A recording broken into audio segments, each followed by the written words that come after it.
So I think one of the important figures of classic study really is someone like Friedrich Leo, who was writing at the turn of the century in the early 1900s.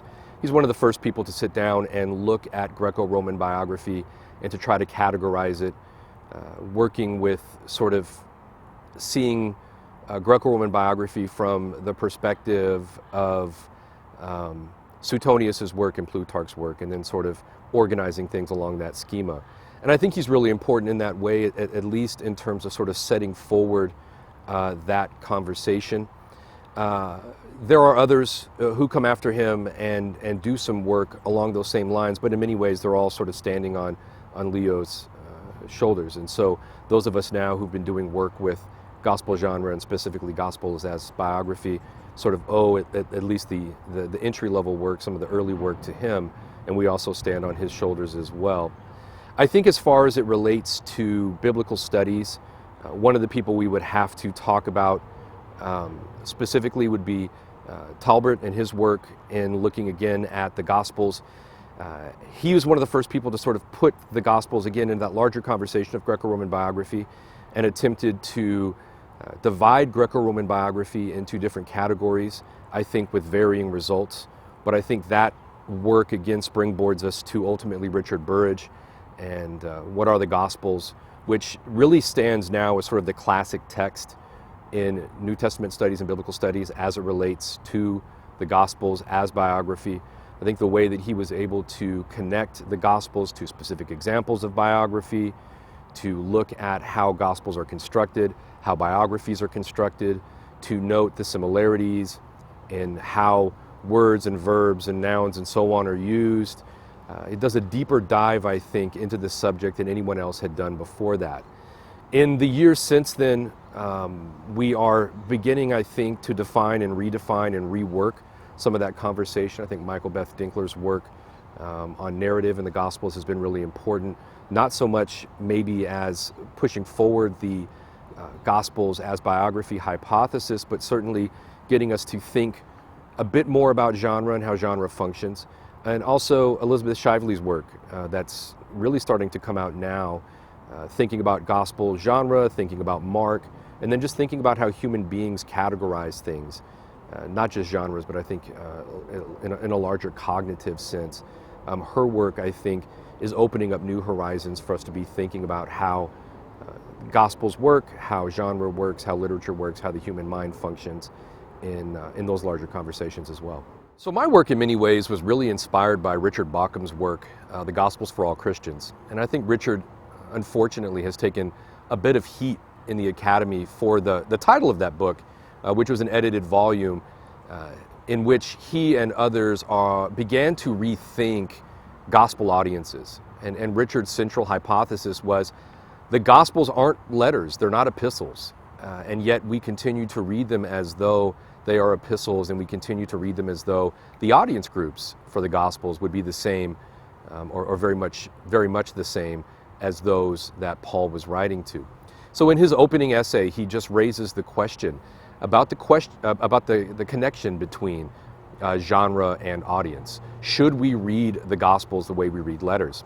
Later on in that edited volume, Richard Burridge again steps to the forefront and starts to push that hypothesis forward, suggesting that there is really no good examples that we can find of biographical communities, for a lack of better words, that in the ancient world, when people wrote biographies, the expectation was that they would be copied and circulated widely. So if the Gospels are not intended to be copied and circulated widely, then we have to prove that. And so I think Burridge at least opens up that question a bit more along with Richard's work. I think the mistake that people made was oftentimes publishers will come up with the title of a book to sell books, and I don't think that Richard ever intended to argue, nor did he argue, that all of the Gospels were written for all Christians in all places and all times. I think Richard's argument is a bit more nuanced. But what that did was it started to point me in the direction of saying, well, okay, if the Gospels are biography, then what does that say about audience? What does it say about who the Gospels were written to?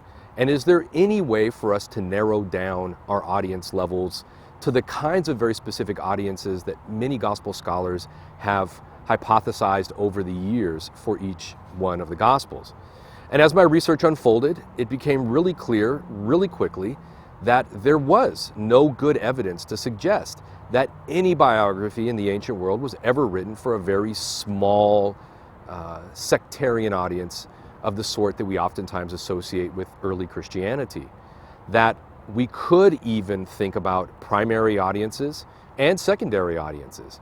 That the reality of early Christianity, of circulation, of individuals moving from city to city and town to town, the spread of early Christianity, even in the first century and into the second century, suggests a mobile group, a mobile movement.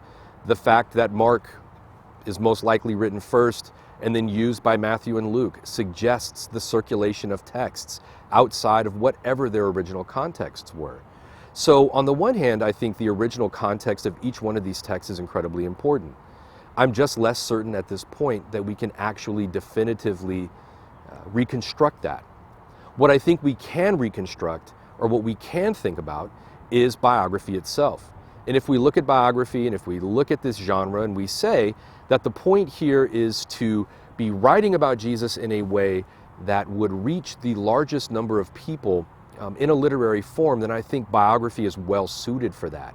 And in many ways, maybe the best genre to communicate that message. So my work really has been in drawing together this matrix of audience and genre. And of course, it's always murky in some ways. And I think we can acknowledge that and understand that.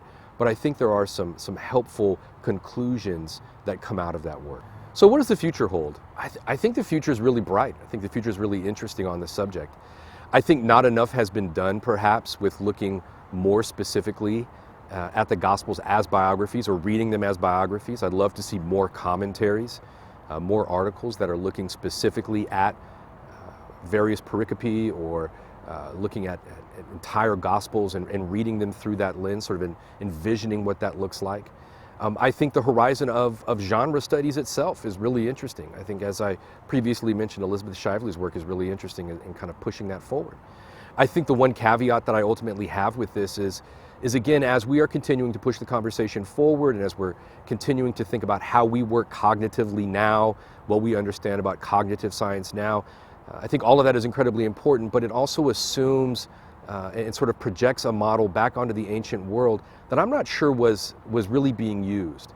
So while in some ways we like to think of the ways that we've talked about genre in the last 50 years or 40 years as being outdated in some ways, it may still fit better with how the ancients were thinking about texts than the way that we're thinking about them now. So I think we can sort of work in parallel tracks. On one hand, think about and write about and research about how the ancients were viewing texts, and then bring that into the modern era as we think about how we understand the mind better, how we map the mind better, and how we read and interpret and categorize better, and finding ways to bridge those gaps. So I think there's some interesting work there to be done in the future.